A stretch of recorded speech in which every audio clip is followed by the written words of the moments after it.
যুক্তরাষ্ট্রের নতুন visa bond তালিকায় এবার উঠল বাংলাদেশের নাম। এখন থেকে যুক্তরাষ্ট্রে প্রবেশে ব্যবসায়ী বা পর্যটক হিসেবে আবেদনের ক্ষেত্রে বাংলাদেশিদেরকেও গুনতে হবে মোটা অঙ্কের বাড়তি জামানত।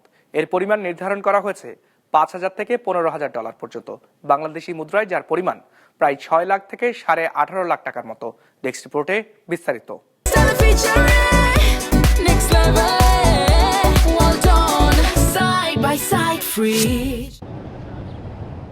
যুক্তরাষ্ট্রে প্রবেশের আবেদনের ক্ষেত্রে বিভিন্ন দেশের নাগরিকদের জন্য নির্দিষ্ট অঙ্কের জামানত দেওয়ার নিয়ম চালু করে ট্রাম্প প্রশাসন গেল বছরের আগস্ট থেকে। যেসব দেশের নাগরিকদের অবশ্যই $15,000 পর্যন্ত ভিসা বন্ড বা জামানত দিতে হবে, সে তালিকা প্রায় 3 গুণ বাড়ানোর সিদ্ধান্ত নিয়েছেন ট্রাম্প।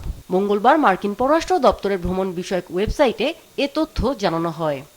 ভিসা বন্ডের শর্তযুক্ত দেশগুলোর তালিকায় 7টি দেশকে যুক্ত করার 1 সপ্তাহ পার না হতেই নতুন করে বাংলাদেশ সহ 25টি দেশের নাম যোগ করেছে মার্কিন পররাষ্ট্র দপ্তর।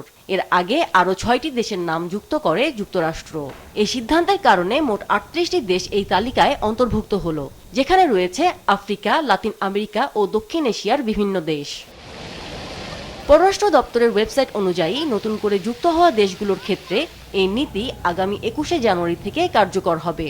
পররাষ্ট্র দপ্তর জানিয়েছে, তালিকাভুক্ত দেশগুলোর পাসপোর্টধারী কোনো ব্যক্তি যদি B1, B2 ভিসা অর্থাৎ ব্যবসায়ী বা পর্যটন ভিসার যোগ্য হন, তাহলে যুক্তরাষ্ট্রে প্রবেশের আবেদন করতে তাকে $5,000, $10,000 বা $15,000 বন্ড জমা দিতে হবে।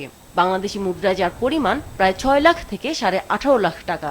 ভিসা সাক্ষাৎকারের সময় এই বন্ডের অঙ্ক নির্ধারণ করা হবে। যুক্তরাষ্ট্রে ভিসার অপব্যবহার রোধে নতুন এই ব্যবস্থা চালু করেছে স্টেট ডিপার্টমেন্ট। ভিসা বন্ড হলো এক ধরনের আর্থিক নিশ্চয়তা। কিছু দেশ নির্দিষ্ট বিদেশি নাগরিকদের সাময়িক ভিসা দেওয়ার আগে এমন জামানত বা নিশ্চয়তা নিয়ে থাকে, যেন তারা ভিসার শর্ত, বিশেষ করে দেশটিতে থাকার সময়সীমা মেনে চলেন।